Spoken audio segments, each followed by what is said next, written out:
Hi guys, இன்னைக்கு பார்த்தீங்கன்னா pasta recipe தான். மேகி மசாலா ஆட் பண்ணி ரொம்பவே டேஸ்டியாக சூப்பராக நம்ம இன்னைக்கு செய்ய போகிறோம். ஒரு வானலில் ஒரு கப் அளவுக்கு பாஸ்தாவை எடுத்து போட்டுக்கோங்க. இது கூடவே பார்த்தீங்கன்னா 2 கிளாஸ் அளவுக்கு தண்ணி நல்லா தாராளமாக இது நல்லா வேகிற அளவுக்கு ஊற்றிக்கோங்க. நல்லா ஊற்றிட்டு இதுக்கு தேவையான அளவுக்கு உப்பும் கொஞ்சோண்டு எண்ணெயும் ஆட் பண்ணிக்கலாம். இது நல்லா முழுகிற அளவுக்கு தண்ணி ஊற்றிக்கோங்க. நல்லா மிக்ஸ் பண்ணி விட்டுருங்க. இது கூட தேவையான அளவுக்கு உப்பு சேர்த்துக்கலாம். 1/4 டேபிள் ஸ்பூன் அளவுக்கு உப்பு சேர்த்துக்கோங்க. லைட்டாக ஆயிலும் ஆட் பண்ணிக்கோங்க. இது ஒன்றோட ஒன்று ஒட்டாமல் ரொம்ப ஃப்ளேவரபுளாக இருக்கும். ஸோ இது நல்லா பாயில் ஆனதுக்கப்புறமா நம்ம எடுத்து குக் பண்ண வேண்டியதான். நல்லா மிக்ஸ் பண்ணி விட்டுடலாம். இது நல்லா பாயில் ஆகட்டும். வேகிற வரையும் வெயிட் பண்ணலாம்.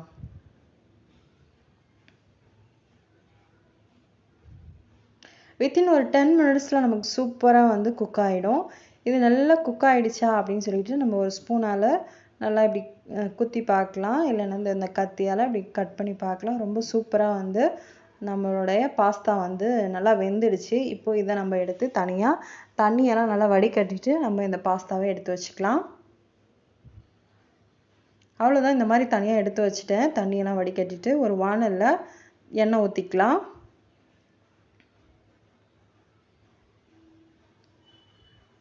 3 டேபிள் ஸ்பூன் அளவுக்கு எண்ணெய் ஊற்றிருக்கேன். இது கூடவே பார்த்தீங்கன்னா பட்டை, கிராம்பு, கசகசா அந்த மாதிரி எது இருக்கோ நீங்கள் எல்லாமே ஆட் பண்ணிக்கோங்க. இது கூட நான் இப்போ கட் பண்ணி வச்சுருக்கேன் ஆனியனை ஆட் பண்ணியிருக்கேன். சின்ன வெங்காயம் ஆட் பண்ணியிருக்கேன். ஒரு 5லேருந்து 6 சின்ன வெங்காயம் நல்லா நைஸாக கட் பண்ணி இது கூட ஆட் பண்ணியிருக்கேன். இதை நல்லா வதக்கி விட்டுக்கலாம். நீங்கள் இதில் பல்லாரி வெங்காயமும் ஆட் பண்ணிக்கலாம். இது கூட கொஞ்சம் தண்ணி ஊற்றி இந்த மாதிரி நல்லா மிக்ஸ் பண்ணி விட்டுட்டேன். இது கூட நீங்கள் தக்காளியுமே ஆட் பண்ணிக்கலாம். இது கூட இப்போ நான் மசாலாவை ஆட் பண்ணியிருக்கேன். மேகி மசாலாவை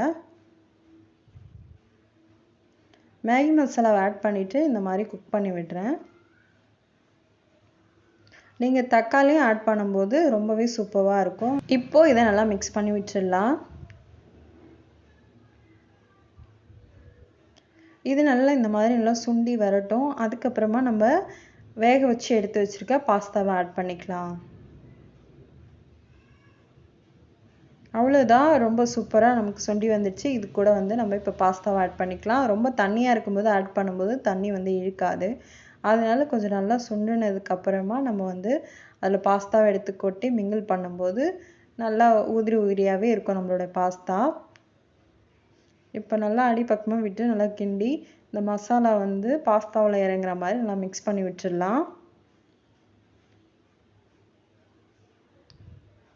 அவ்வளோதான், இந்த மாதிரி ஒரு 5 மினிட்ஸ் நல்லா குக் பண்ணிவிட்டு எடுத்து சாப்பிடும்போது ரொம்பவே சூப்பராக இருக்கும். உங்கள் வீட்டில் நீங்களும் ட்ரை பண்ணி பாருங்கள். இது வீக்லியோ ஒரு மந்த்லியோ நீங்கள் இந்த ரெசிபிஸை எடுத்துக்கோங்க. ரெகுலராக இந்த ரெசிபிஸ்லாம் நீங்கள் ட்ரை பண்ண வேண்டாம். ரெகுலர் ஃபுட்டில் இதை ஆட் பண்ணிக்க வேண்டாம். ஸோ ரொம்பவே சூப்பரான டேஸ்டியான இந்த பாஸ்தா ரெசிபி நீங்களும் உங்கள் வீட்டில் கண்டிப்பாக ட்ரை பண்ணி பார்த்துட்டு எப்படி இருந்துன்னு கமெண்ட் பண்ணுங்கள். பாய், see for next வீடியோ. ரொம்பவே டேஸ்டியான இந்த ரெசிபியை நீங்கள் உங்கள் வீட்டில் ட்ரை பண்ணி பார்த்துட்டு எப்படி இருந்துன்னு கமெண்ட் பண்ணுங்கள். மறக்காமல் கவி சுப்ரீம் சமையல் கீழே. பாய், see for next வீடியோ.